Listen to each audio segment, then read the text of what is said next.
যে আমলের মাধ্যমে গুনাহ মাফ হয় সে আমল হচ্ছে বেশি বেশি নফল নামাজ পড়া। বেশি বেশি নফল নামাজ পড়ার মাধ্যমে আল্লাহ তাআলা বান্দার গুনাহগুলো ক্ষমা করে দেন। সুবহানাল্লাহ। ফরজ, ওয়াজিব, সুন্নত এই সমস্ত নামাজ পড়তেই হবে। আর যে নামাজগুলো নফল, এই নফল নামাজগুলো আমাদের বিভিন্ন সময় নফল নামাজ আদায় করতে হবে। এই নামাজগুলো আদায় করলে আল্লাহ তাআলা আমাদের গুনাহগুলো ক্ষমা করে দিবেন। এই ব্যাপারে সহিহ মুসলিমের হাদিস এসেছে, রাসূল লম্বা হাদিস বলেছেন। হাদিস নম্বর 488। এই হাদিস বর্ণনা করেছেন হযরতে মাদান ইবনে আবি তালহা আল ইয়ামুরি। তিনি রাসূল সাল্লাল্লাহু আলাইহি ওয়াসাল্লামের আযাদকৃত গোলাম হযরত সাওবান রাদিয়াল্লাহু তাআলা আনহু থেকে এই হাদিসটা বর্ণনা করেছেন। এই হাদিসে রাসূল নফল নামাজের মাধ্যমে যে গুনাহ মাফ হয় তিনি সুন্দরভাবে এখানে তুলে ধরেছেন। عن معدان بن أبي طلحة رضي الله تعالى عنه قال لقيت صوبان رضي الله تعالى عنه مولى رسول الله صلى الله عليه وسلم। হযরত মাদান ইবনে আবি তালহা তিনি বলেন, আমি রাসূল সাল্লাল্লাহু আলাইহি ওয়াসাল্লামের আযাদকৃত গোলাম হযরতে সাওবান রাদিয়াল্লাহু তাআলা আনহুর সাথে সাক্ষাৎ করলাম। সাক্ষাৎ করে বললাম, আখবিরনি বিআমালিন, আপনি আমাকে একটি আমল বলে দেন। আমালুহু, আমি যে আমলটা করব, আমালুহু, এই আমলটা করলে কি হবে? ইদখিলুনি আল্লাহু বিহিল জান্নাহ, আল্লাহ তাআলা যে আমলের মাধ্যমে আমাকে জান্নাতে প্রবেশ করাবেন এমন একটি আমল বলে দেন। এই কথা বলার পরে ফাসাকাতা, তিনি চুপ থাকলেন, সাহাবী কিছু বললেন না। তো মাদান তিনি বলেন, সুম্মা সাআলতুহু, আমি আবার জিজ্ঞাসা করলাম। ফাসাকাতা, তিনি আবার চুপ থাকলেন। ফাসাআলতুহু সালিসা, তৃতীয়বারে আবার জিজ্ঞাসা করলাম। এরপরে তিনি বললেন, সাহাবী বললেন এবার, সাআলতুহু আন যালিকা রাসূলুল্লাহ সাল্লাল্লাহু আলাইহি ওয়াসাল্লাম, তুমি যেভাবে আমাকে প্রশ্ন করছো আমিও এই আমলের ব্যাপারে রাসূল সাল্লাল্লাহু আলাইহি ওয়াসাল্লামকে প্রশ্ন করেছিলাম, জিজ্ঞাসা করেছিলাম। তখন রাসূল কি বললেন? ফাকালা, তখন রাসূল বললেন, আলাইকা বিকাসরাতিস সুজুদ, তুমি বেশি বেশি করে নফল নামাজ পড়বে, বেশি বেশি করে নামাজ আদায় করবে, নফল নামাজ পড়বে। কারণ ফাইন্নাকা লা তাসজুদু লিল্লাহি সাজদাতান, তুমি যখনই আল্লাহ রাব্বুল আলামিনকে সিজদা করবে, যখনই নামাজ পড়বে, এর ফায়দা কি হবে? ইল্লা রাফাকাল্লাহু বিহা দারাজা, আল্লাহ এই নামাজের মাধ্যমে তোমার মর্যাদা বুলন্দ করে দিবেন। সুবহানাল্লাহ। এরপরে রাসূল বলেছেন, ওয়া হাত্তা আনকা বিহা খাতিআতান, এই নামাজের মাধ্যমে আল্লাহ রাব্বুল আলামিন তোমার গুনাহগুলো ক্ষমা করে দিবেন। সুবহানাল্লাহ। এইজন্য মুহতারাম হাজিরিন, নামাজ হচ্ছে আল্লাহ রাব্বুল আলামিনের সবচেয়ে প্রিয় আমল। এই নামাজের মাধ্যমেই বান্দা আল্লাহ তাআলার সবচেয়ে নিকটে আসে, বান্দা আল্লাহর সাথে কথা বলে। যেটা আমি আপনাদেরকে সূরাতুল ফাতিহার তাফসীর বলেছিলাম, ওখানে বিস্তারিত আলোচনা গিয়েছে। বান্দা আল্লাহর সাথে কথা বলে, এই জন্য খুব বেশি নামাজ আদায় করতে হবে। এই নামাজে যখন বান্দা আল্লাহ তাআলার কুদরতি পায়ে সিজদা করে, তখন বান্দা আল্লাহ তাআলার সবচেয়ে বেশি নিকটবর্তী হয়ে যায়। সুবহানাল্লাহ। এই জন্য আমরা এক নম্বর আমল পেলাম গুনাহ মাফের, যে বেশি বেশি নফল নামাজ পড়া। এই নামাজ পড়লে আল্লাহ তাআলা আমাদের গুনাহ মাফ করে দিবেন। আমাদের অবস্থা তো এমন যে নফল নামাজ দূরের কথা, আমরা যেটা ফরজ ফরজ নামাজই পড়ি না। আমার যে দায়িত্ব, ফরজ কর্তব্য, 5 ওয়াক্ত নামাজ জামাতের সাথে পড়া, আমরা তো এই নামাজই পড়ি না। তাহলে আমরা নফল করবো কিভাবে? আমাদের উপর তো যেটা ফরজই আছে, ফরজ, ওয়াজিব, সুন্নত, এগুলো তো আমাদের দায়িত্ব, কর্তব্য। না করলে অনেক বড় বড় শাস্তির ব্যাপার আছে, হাদিসে আসছে, কোরআনে আসছে। আমি আপনাদের সামনে আলোচনা করেছিলাম নামাজের ফজিলত, দীর্ঘদিন আলোচনা হয়েছে নামাজের ব্যাপারে।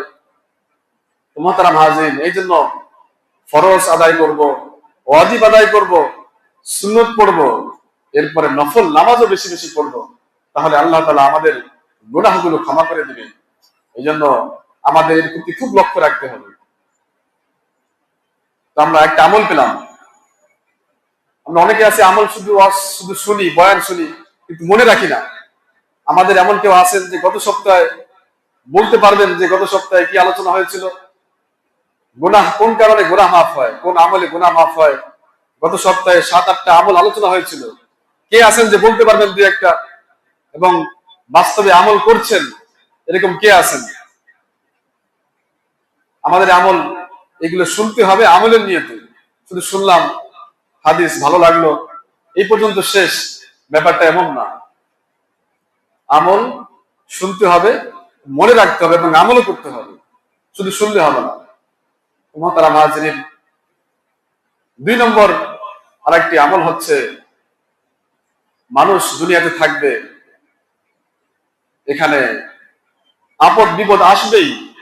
দুনিয়া পুরা সুখের জায়গা না, পুরা সুখের জায়গা হলো জান্নাত, আর পুরা দুঃখের জায়গা হলো জাহান্নাম। আর দুনিয়া হচ্ছে সুখ, শান্তি, কষ্ট, দুঃখ মিলিয়েই দুনিয়াতে আমাদের জীবন যাপন করতে হবে। অনেক সময় বিপদ আপদ আসবে। যখন বিপদ আপদ আসবে, বিপদের মাধ্যমে, বিপদের মধ্যে যখন আমি সবর করব, ধৈর্য ধারণ করব, এই সবরের কারণে আল্লাহ রাব্বুল আলামিন আমাদের গুনাহগুলো মাফ করে দিবেন। সুবহানাল্লাহ। এজন্য বিপদ আসলেই অস্থির হওয়া যাবে না। এটা বলা যাবে না, আরে আল্লাহ তুমি আমাকেই দেখলা, আর কেউ দুনিয়াতে নাই, শুধু আমি আছি, আমাকে দেখছো, সব বিপদ আমাকে দিয়েছো। এগুলো বললে তো ইমানই থাকবে না, ইমান চলে যাওয়ার আশঙ্কা আছে। এই জন্য মুহতারাম হাজিরিন, বিপদ আপদে সবর করতে হবে। তো বিপদে সবর করলে আল্লাহ রাব্বুল আলামিন কত বড় জাযা দিবেন, কত বড় সওয়াব দিবেন। আমি আপনাদের সামনে 4-5টি হাদিস বলবো এই ব্যাপারে। প্রথমে যে হাদিসটি বলবো, এই হাদিসটি এসেছে হাদিসের বিশাল গ্রন্থ মুসনাদে আহমদ, হাদিস নম্বর 16560। এই হাদিস বর্ণনা করেছেন হযরত সাঈদ ইবনে খাল্লাদ রাদিয়াল্লাহু তাআলা আনহু। عن السائب بن خلاد رضي الله تعالى عنه قال قال رسول الله صلى الله عليه وسلم। হযরত সাঈব ইবনে খাল্লাদ রাদিয়াল্লাহু তাআলা আনহু বলেন, রাসূল সাল্লাল্লাহু আলাইহি ওয়াসাল্লাম বলেছেন,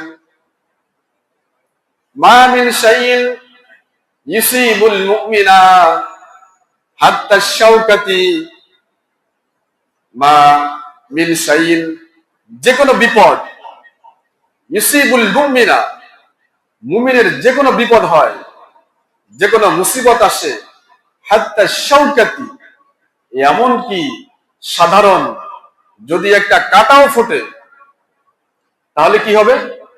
একটা কাঁটা ফুটলেও,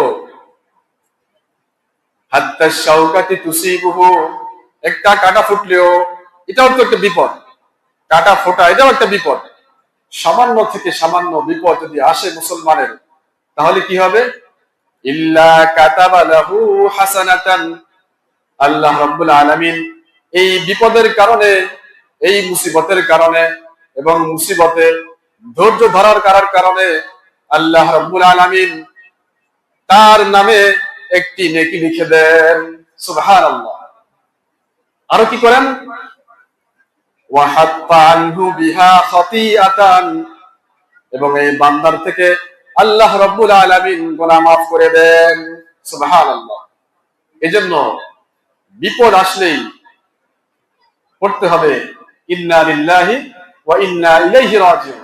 যে কোনো বিপদ, কাটা ফুটেছে, আপনার ধাক্কা খেয়েছেন, একটা টাক খেয়েছেন, একটু কষ্ট হয়েছে, বিপদের সংবাদ, বাস কি করতে হবে? ইন্না লিল্লাহি ওয়া ইন্না ইলাইহি রাজিউন, এবং সবর করতে হবে। আমরা তো মনে করি শুধু শোক সংবাদ শুনলেই ইন্না লিল্লাহ ওয়া ইন্না ইলাইহি রাজিউন পড়তে হয়, আমাদের এটা মনে করি, ঠিক না? আমরা মনে করি শুধু মানুষ মরলেই এটা পড়তে হবে। সব বিপদেই, যে কোনো বিপদে এই দোয়া পড়তে হবে, ইন্না লিল্লাহি ওয়া ইন্না ইলাইহি রাজিউন।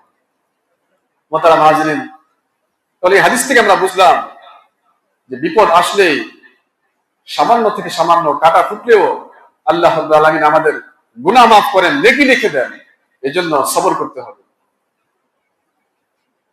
আরেকটি হাদিস এসেছে সহিহ বুখারীতে, 5647 নম্বর হাদিস, 5647 নম্বর হাদিস। এই হাদিস বর্ণনা করেছেন হযরতে আব্দুল্লাহ ইবনে মাসউদ রাদিয়াল্লাহু তাআলা আনহু। عن عبد الله بن مسعود رضي الله تعالى عنه قال, সাহাবী হযরতে আব্দুল্লাহ ইবনে মাসউদ রাদিয়াল্লাহু তাআলা আনহু বলেন, আব্দুল্লাহ ইবনে মাসউদ তিনি হচ্ছেন এই উম্মতের অনেক বড় ফকিহ ছিলেন। তিনি অনেক বড় ফকিহ, ফিকহ মাসলা মাসাইল তিনি খুব ভালো জানতেন। এই সাহাবী তিনি বলেন, আতাইতুন নবী সাল্লাল্লাহু আলাইহি ওয়াসাল্লাম ফি মারদিহি, রাসূল তখন অসুস্থ ছিলেন। রাসূল অসুস্থ থাকা অবস্থায় আমি রাসূলের কাছে আসলাম। এসে দেখি ওয়া হুয়া ইউআকু ওয়াকান শাদীদান, তিনি জ্বরের কারণে খুব বেশি কাঁপছেন, তিনি জ্বরে কাতরাচ্ছেন। ওয়াকুলতু, আমি রাসূলকে বললাম, ইন্নাকা লা তুআকু ওয়াকান শাদীদান, আপনি তো জ্বরের কারণে, এই রোগের কারণে আপনি খুব কাঁপছেন, খুব বেশি কাতরাচ্ছেন। কুলতু, সাহাবী বলেন আমি বললাম, যাকা, এটা এজন্য যে বিআন্না লাকা আজরাইনে, হে রাসূল আপনার উপরে বিপদ আসছে, খুব কঠিন বিপদ, রোগ, অসুস্থতা, এর কারণে মনে হয় আপনি ডাবল সওয়াব পাবেন, এটা মনে হচ্ছে। রাসূল বললেন, ক্বালা আজাল, হ্যাঁ আমি এই রোগের কারণে আমি অনেক সওয়াব পাবো। সুবহানাল্লাহ। এরপরে রাসূল বললেন যেটা মূল বিষয়, সেটা হচ্ছে মা মিন মুসলিমিন ইউসিবু আযান, কোন মুসলমানের যদি কোনো বিপদ আসে, বিপদ আসলে কি হয়? তাহলে রাসূল বললেন, ইল্লা হাতাল্লাহু আনহু খাতায়াহু, আল্লাহ রাব্বুল আলামিন তার সমস্ত গুনাহগুলো মাফ করে দেন। সুবহানাল্লাহ। কিভাবে, কেমন মাফ করেন? কামা তাহাতু ওয়ারাকুশ শাজারি, যেমনি ভাবে শীতকালে গাছের সমস্ত পাতা ঝরে পড়ে যায়, এমনি ভাবে বিপদের কারণে মুমিন মুসলমান বান্দার সমস্ত গুনাহগুলো আল্লাহ তাআলা এইভাবে ঝরিয়ে দেন। সুবহানাল্লাহ। গাছ থেকে যেমন পাতা ঝরে যায়, তো মুমিন বান্দা থেকে এই গুনাহগুলো এরকম মাফ হয়ে যায়। এই জন্য মুহতারাম হাজিরিন, বিপদ আসলে কখনো অস্থির হওয়া যাবে না, দোয়া পড়তে হবে, আল্লাহর কাছে পানাহ চেতে হবে এবং সবর করতে হবে। আর সবরু সওয়াবহু আল জান্নাহ, সবরের প্রতিদান হচ্ছে জান্নাত। সুবহানাল্লাহ। তাহলে আমরা হাদিস থেকে বুঝলাম বিপদে আপদে মুসিবতে রোগে শোকে সর্ব অবস্থায় আল্লাহ তাআলার উপরে ভরসা রাখতে হবে এবং সবর করতে হবে। ব্যাপারে আরেকটি হাদিস আসছে মুসনাদে আহমদে, হাদিস নম্বর ৭৮৫৯ নম্বর হাদিস। এই হাদিস বর্ণনা করেছেন প্রখ্যাত সাহাবী হযরতে আবু হুরায়রা রাদিয়াল্লাহু তাআলা আনহু। আন আবি হুরায়রা রাদিয়াল্লাহু তাআলা আনহু قال قال رسول الله صلى الله عليه وسلم, হযরতে আবু হুরায়রা রাদিয়াল্লাহু তাআলা আনহু থেকে বর্ণিত, তিনি বলেন রাসূল সাল্লাল্লাহু আলাইহি ওয়াসাল্লাম বলেছেন, লা ইয়াজালু আল বালা বিল মুমিনি আবিল মুমিনাতি, যদি কোনো মুমিন মুমিনা, মুমিন পুরুষ, মুসলমান পুরুষ, মুসলমান নারী, তার উপরে যদি কোনো বিপদ আসে, ফি জাসাদিহি, তার শরীরে, অফি মালিহি, তার সম্পদের মধ্যে, অফি ওয়ালাদিহি, এবং তার সন্তানদের মধ্যে, যে কোনো ভাবে বিপদ আসে, মালের বিপদ, ব্যবসায় অনেক বড় লস হয়ে গেছে, সন্তানের বিপদ, সন্তান অনেক অসুস্থ, সন্তান মারা গিয়েছে, তার শরীরের বিপদ, সে নিজে অসুস্থ, তার কোনো সমস্যা হয়ে গেছে শরীরে, তার অনেক জ্বর, এই সমস্ত বিপদ আপদ যখন আসবে, তাহলে কি হবে? লা ইয়াজালুল বালা বিল মুমিনি আবিল মুমিনাতি ফি জাসাদিহি ওয়া ফি ওয়ালাদিহি ওয়া ফি মালিহি, এই সমস্ত বিপদ থাকলে কি হবে? ফায়দা কি? এই সমস্ত বিপদ থাকলে হাত্তা ইয়ালকাল্লাহ, সর্বশেষে আল্লাহর সাথে সাক্ষাৎ করবে, এমন অবস্থায় মা ইয়াবকা আলাইহি মিন খাতিয়াতিন, তার কোনো গুনাহ বাকি থাকবে না। সুবহানাল্লাহ, তার সমস্ত গুনাহ মাফ হয়ে যাবে। এই জন্য মুহতারাম হাজিরিন, যে কোনো বিপদ আসুক, যে কোনো জায়গায়, যে কোনো জায়গায়, তার শরীরে, সম্পদে, সন্তানদের মধ্যে, আত্মীয় স্বজনের মধ্যে আমার তখন সবর করতে হবে এবং আল্লাহ তাআলার কাছে দোয়া করতে হবে। মুহতারাম হাজিরিন, আরো একটি হাদিস আসছে, লম্বা হাদিস। এই হাদিসটি বর্ণনা করেছেন ইমাম আহমদ ইবনে হাম্বল রাহিমাহুল্লাহ। হাদিসটি এসেছে মুসনাদে আহমদে, হাদিস নম্বর 17,118 নম্বর হাদিস, 17,118। এই হাদিস বর্ণনা করেছেন হযরত শাদ্দাদ রাদিয়াল্লাহু তাআলা আনহু। আমার এটা বলা উদ্দেশ্য এটা এই জন্য যে বিপদে আসলে আমরা খুব বেশি এমন এমন কথা বলি যে আমাদের ঈমানই চলে যায়, ঈমানই আমাদের থাকে না। বিশেষভাবে আমাদের যারা মা বোন রয়েছেন, মা বোনরা খুব বেশি বলেন এই সমস্ত কথা, ঈমানই থাকে না। কোনো বিপদ আসলে আল্লাহকে গালি দেয়, আল্লাহ তুমি আমাকে দেখছো, এই কথাগুলো বেশিরভাগই বলে মহিলারা, নারীরা। পুরুষরাও বলে, কিছু বলে, বাকি মহিলারা বলে বেশি, নারীরা খুব বেশি বলে। এই জন্য লক্ষ্য রাখতে হবে আমার এক কথার কারণে যেন ঈমান চলে না যায়। আল্লাহ তাআলা আমাদের সকলকে হেফাজত করুন, সকলে বলে আমিন। তো হাদিস বর্ণনা করেছেন হযরত শাদ্দাদ রাদিয়াল্লাহু তাআলা আনহু।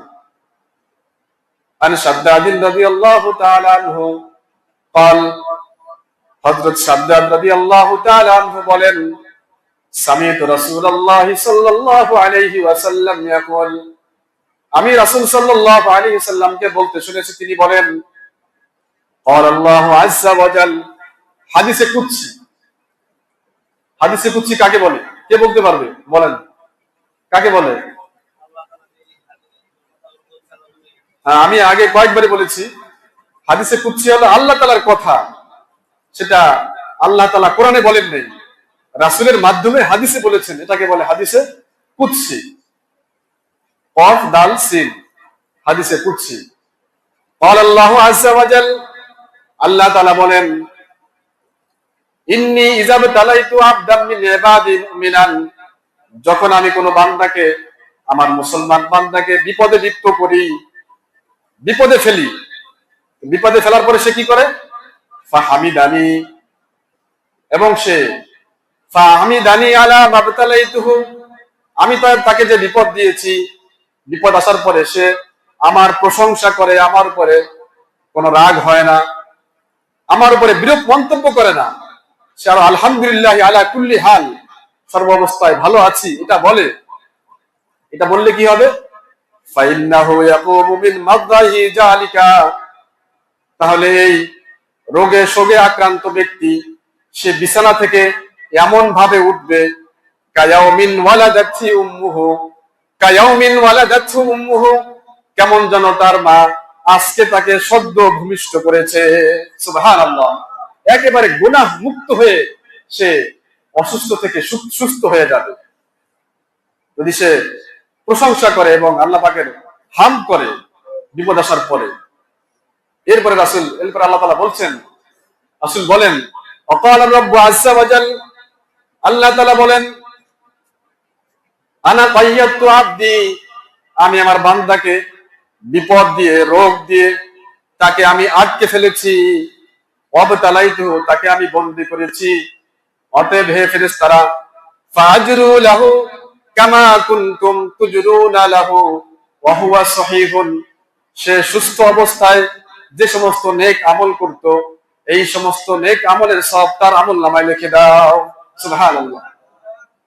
সে সুস্থ অবস্থায় অনেক আমল করছে, অসুস্থ এখন করতে পারে না, তার নামে সুস্থ অবস্থার আমলের সবগুলো লিখতে থাকে। তাহলে দেখেন কত বড় সুসংবাদ। এই জন্য রোগ আসলে, শোকে বিপদে আপদে সর্ব অবস্থায় কি বলবো? ইন্না লিল্লাহি ওয়া ইন্না ইলাইহি রাজিউন। এবং আল্লাহ তাআলার শুকরিয়া আদায় করবো যে আল্লাহ, তুমি আমাকে ছোট বিপদ দিয়েছো, এর থেকে বড় বিপদ দিতে পারতা, তুমি আমাকে বড় বিপদ দাও নাই, ছোট বিপদ দিয়েছো। এই গেল 2 নম্বর আমল। 3 নম্বর, কোন আমলে গুনাহ মাফ হয়? একটা আমল হচ্ছে, দেখেন মুসলমান এরা একই সমাজে থাকবে, একে অপরের ভাই। আল মুসলিম আখুল মুসলিম, সহিহ মুসলিমের হাদিস। এক মুসলমান অপর মুসলমানের ভাই, তারা সমাজে থাকবে, পরস্পরে সালাম দিবে, দেখা হইলেই সালাম। আমি সালামের উপরে আলোচনা করেছিলাম 2 সপ্তাহ। সালামের ফজিলত অনেক বড় ফজিলত। তো সালাম দিবে, একে অপরকে সালাম দিবে, মুসাফা করবে। সালাম দিলে, মুসাফা করলে আল্লাহ রাব্বুল আলামিন তাদের গুনাহগুলো ক্ষমা করে দেন। সুবহানাল্লাহ। হাদিস এসেছে, এই হাদিসটি এসেছে তিরমিজি শরীফে, হাদিস নম্বর 2727, 2727, 2727 নম্বর হাদিস। এই হাদিস বর্ণনা করেছেন হযরত বারা ইবনে আযিব রাদিয়াল্লাহু তাআলা আনহু। আনিল বারা ইবনে আযিব রাদিয়াল্লাহু তাআলা আনহু قال, হযরতে বারা ইবনে আযিব রাদিয়াল্লাহু তাআলা আনহু থেকে বর্ণিত, তিনি বলেন, قال রাসূলুল্লাহ সাল্লাল্লাহু আলাইহি ওয়াসাল্লাম, রাসূল সাল্লাল্লাহু আলাইহি ওয়াসাল্লাম বলেছেন, মা মিন মুসলিমাইনে ইয়ালতাকিয়ানে ফায়াতাসাফাহানে, যদি কোনো দুইজন মুসলমান পরস্পরের সাক্ষাৎ করে এবং সালাম দেয় এবং পরস্পরে একজন আরেকজনের সাথে মুসাফা করে। মুসাফা কাকে বলে? মুসাফা কাকে বলে? 2 হাত দিয়ে, পুরাপুরি হাত দিয়ে মুসাফা করা। এক আঙ্গুল কোন রকম, হাতের অর্ধেক, এটা মুসাফা হয় না। সুন্নত তরিকার মুসাফা হচ্ছে আপনি 2 হাত দিবেন, আমিও 2 হাত, পুরা 2 হাত দিয়ে পরে কি পড়তে হবে? ইয়াগফিরুল্লাহু লানা ওয়া লাকুম। কত সুন্দর দোয়া দেখেন। অনেকে হ্যান্ডশেক করে, ঝাঁকি মারে, এরকম করা বা হালকা করা, কোন রকম করা, এটা তো সুন্নত তরিকা আদায় হবে না। পুরা 2 হাত দিয়ে। রাসূল এমন বিনয়ী ছিলেন, রাসূল সাল্লাল্লাহু আলাইহি সাল্লাম সাধারণ মানুষ সালাম দিলেও রাসূল তার দিকে ফিরে 2 হাত দিয়ে সুন্দরভাবে মুসাফা করতেন। এরপরে সে যতক্ষণ না এখান থেকে ফিরে যেত, রাসূল ফিরতেন না। সে আগে ফিরতো, এরপরে রাসূল সেখান থেকে ফিরতেন। রাসূলের এতটা বিনয় ছিল, সুবহানাল্লাহ। এজন্য আমাদের মুসাফা করতে হবে রাসূলের সুন্নত তরিকায়, সুন্দরভাবে হাত দিয়ে। তাহলে ফজিলত কি? এরপরে রাসূল বলছেন, মা মিন মুসলিমাইনে ইয়ালতাকিয়ানে ফায়াতাসাফাহানে ইল্লা গুফিরা লাহুমা। তাহলে কি করা হবে? এই 2 মুসলমানকে গুফিরা লাহুমা, তাদের উভয়কে মাফ করা হবে। ক্বাবলা আন ইয়াতাফাররাকা, তারা এখান থেকে পৃথক হওয়ার পূর্বে আল্লাহ তাআলা তাদের সমস্ত গুনাহ মাফ করে দিবেন। সুবহানাল্লাহ। এই বন্দিশে তাদের গুনাহ মাফ হয়ে যাবে। আমরা করতে পারবো না ইনশাআল্লাহ? আমরা সবাই ইনশাআল্লাহ আমল করব, সালাম দিব এবং মুসাফা করব সুন্নত তরিকায়। তাহলে আল্লাহ তাআলা আমাদের গুনাহ মাফ করে দিবেন। মুহতারাম হাজিরিন, এরপরে 4 নম্বর আরেকটি আমল হচ্ছে, আমরা যে খানা খাই, খাবার গ্রহণকারী, নাস্তা করি, খাবার গ্রহণ করি, খানা খাই, তো এই যে খাবার খেলে আমার পেট ভরবে, শুরুতে বিসমিল্লাহ বলবো, শেষে দোয়া পড়বো, তাহলে খানা খেলাম, আমার পেট ভরলো, আমার স্বাস্থ্য ভালো থাকবে। এদিকে আমি যে শুরুতে বিসমিল্লাহ পড়েছি, শেষে দোয়া পড়েছি, আমার এই খানাটা পুরাটাই আমল হয়ে গেছে, সুবহানাল্লাহ, আমি আমলের সব পেয়ে যাব। আরো সুসংবাদ হচ্ছে, যদি আমি খাবার শেষে একটা দোয়া পড়তে পারি, তাহলে আল্লাহ তাআলা আমার সমস্ত সগীরা গুনাহগুলো মাফ করে দিবেন, সুবহানাল্লাহ। হাদিসটি এসেছে তিরমিজি শরীফে, হাদিস নম্বর 3458 নম্বর হাদিস। এই হাদিস বর্ণনা করেছেন হযরতে মুআয ইবনে আনাস রাদিয়াল্লাহু তাআলা আনহু। আন মুআয ইবনে আনাস রাদিয়াল্লাহু তাআলা আনহু قال قال رسول الله صلى الله عليه وسلم, হযরতে মুআয ইবনে আনাস রাদিয়াল্লাহু তাআলা আনহু থেকে বর্ণিত, তিনি বলেন, রাসূল সাল্লাল্লাহু আলাইহি ওয়াসাল্লাম বলেছেন, মান আকালা তুআমান, যে ব্যক্তি খাবার খেলো, খানা খেলো, এরপরে ফাকালা, এবং সে এই দোয়াটি পড়লো, আলহামদুলিল্লাহিল্লাযী আত'আমানি হাযা ওয়া রাযাকানিহি মিন গায়রি হাওলিন মিন্নি ওয়ালা কুওয়া, তাহলে এই দোয়া পড়লে কি হবে? গুফিরা লাহু মা তাকাদ্দামা মিন যামবি, আল্লাহ রাব্বুল আলামিন তার পূর্বের সমস্ত গুনাহগুলো ক্ষমা করে দিবেন, সুবহানাল্লাহ। এজন্য খাবারের আগে দোয়া, খাবারের শেষে দোয়া পড়তে হবে, আলহামদুলিল্লাহিল্লাযী আত'আমানি হাযা ওয়া রাযাকানিহি মিন গায়রি হাওলিন মিন্নি ওয়ালা কুওয়া। মুহতারাম হাজিরিন, গুনাহ মাফের আরেকটি আমল হচ্ছে কিয়ামুল লাইল। 5 নম্বর, কিয়ামুল লাইল। কিয়ামুল লাইল অর্থ কি? ভোর রাতে, রাতের আধারে, অন্ধকার রাতে আল্লাহ রাব্বুল আলামিনের কাছে ইবাদত বندگی করা, নামাজ পড়া, তেলাওয়াত করা, আল্লাহর কুদরতি পায়ে সিজদা দেওয়া, গভীর রাতে আল্লাহকে ডাকা, এটাকে বলে কিয়ামুল লাইল। কিয়ামুল লাইল যদি আমি করি, তাহলে অনেকগুলো ফায়দা আছে। একটা হাদিস বলবো, এই হাদিসে রাসূল অনেকগুলো উপকার বলেছেন। এর মধ্যে একটা আছে, আল্লাহ তাআলা বান্দার সমস্ত গুনাহগুলো ক্ষমা করে দেন। এই হাদিসটি এসেছে তিরমিজি শরীফে, হাদিস নম্বর 3549। এই হাদিস বর্ণনা করেছেন মুয়াজ্জিনুর রাসূল, রাসূলের মুয়াজ্জিন। বলেন তো কে? রাসূলের মুয়াজ্জিন কে ছিলেন? বিলাল রাদিয়াল্লাহু তাআলা। হযরত বিলাল এই হাদিস বর্ণনা করেছেন। আন বিলাল রাদিয়াল্লাহু তাআলা আনহু قال قال رسول الله صلى الله عليه وسلم, হযরত বিলাল রাদিয়াল্লাহু তাআলা আনহু থেকে বর্ণিত, তিনি বলেন, قال رسول الله صلى الله عليه وسلم, রাসূল সাল্লাল্লাহু আলাইহি ওয়াসাল্লাম বলেছেন, আলাইকুম বিকিয়ামিল লাইল, তোমাদের জন্য আবশ্যক হচ্ছে তোমরা কিয়ামুল লাইল করবে, রাতের বেলায় নামাজ পড়বে। কারণ ফাইন্নাহু দাবুস সালিহিন ক্বাবলাকুম, এই কিয়ামুল লাইল, রাতের বেলায় নামাজ পড়া হচ্ছে তোমাদের পূর্ববর্তী যারা ছিল, এদের মধ্যে থেকে যারা নেককার আল্লাহওয়ালা বুজুর্গ, যারা নেককার সালেহিন, সালেহিনদের অভ্যাস ছিল, তাদের কর্ম পদ্ধতি, তাদের আদর্শ ছিল, তারা কিয়ামুল লাইল করতেন। এটা করলে কি হবে? কি ফায়দা? 4টা ফায়দা। কয়টা ফায়দা? 4টা ফায়দা। যখন রাত্রে আগে আগে ঘুম ভেঙে যায়, অথবা রাত্রে শোয়ার আগে 11টার দিকে আমি তাহাজ্জুদের নিয়তে 2 রাকাত 4 রাকাত পড়তে পারি, তাহলে আল্লাহ তাআলা আমাকেও এই কিয়ামুল লাইল সওয়াব দিয়ে দিবেন, সুবহানাল্লাহ। তাহলে কি ফায়দা? 1 নম্বর, ওয়া ইন্না কিয়ামাল লাইল কুরবাতুন ইলাল্লাহ। 1 নম্বর ফায়দা হচ্ছে কিয়ামুল লাইল করলে আল্লাহ তাআলার নৈকট্য অর্জন করা যায়, সুবহানাল্লাহ। কুরবাতুন ইলাল্লাহ, আল্লাহ তাআলার নৈকট্য অর্জন হয়। 2 নম্বর, ওয়া মানহাতুন আনিল ইসম, রাতে নামাজ পড়লে, তাহাজ্জুদ পড়লে, এই নামাজ তাকে গুনাহ থেকে বিরত রাখে, সুবহানাল্লাহ। মানহাতুন আনিল ইসম, গুনাহ থেকে তাকে বিরত রাখে। আর 3 নম্বর ফায়দা হচ্ছে তাকফিরুল লিসাইয়্যাত, as-সাইয়্যাত অর্থ গুনাহ, আল্লাহ তাআলা তার গুনাহগুলো ক্ষমা করে দেন, সুবহানাল্লাহ।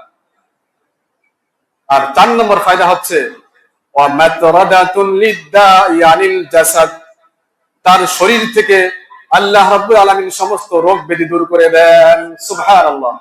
রোগের চিকিৎসা কিয়ামুল লাইল মাতরাদাতুল লিদ্দাই লিল জাসাদ, শরীর থেকে রোগ ব্যাধি দূর হয়ে যাবে।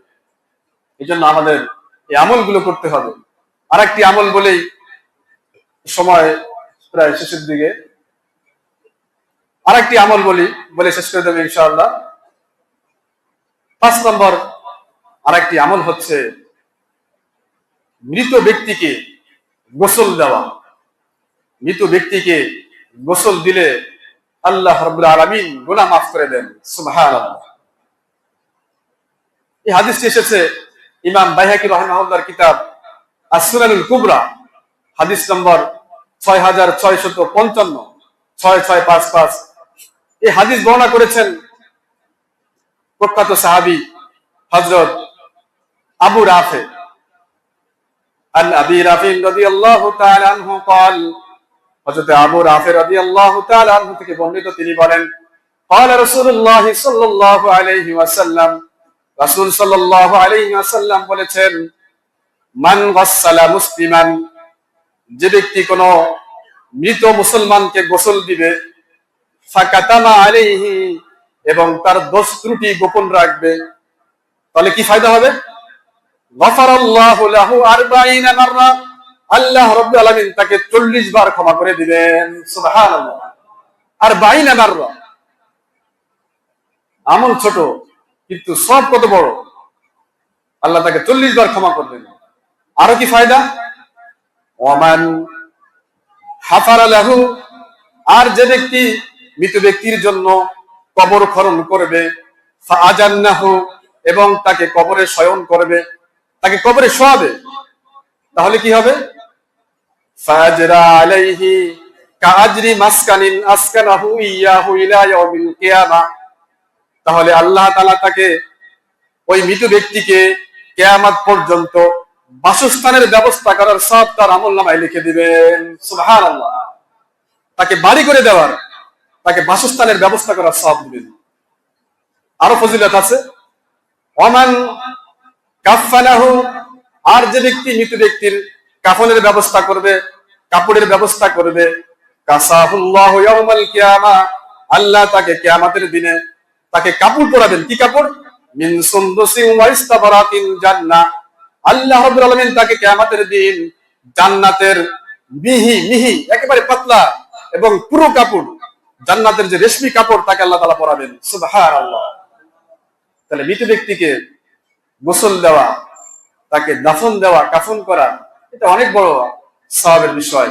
আল্লাহ তাআলা আমাদেরকে, আমি যে আলোচনা করলাম তার 5টি আমল, এই আমলগুলো আমাদেরকে করার তৌফিক দান করুন। সকলে বলি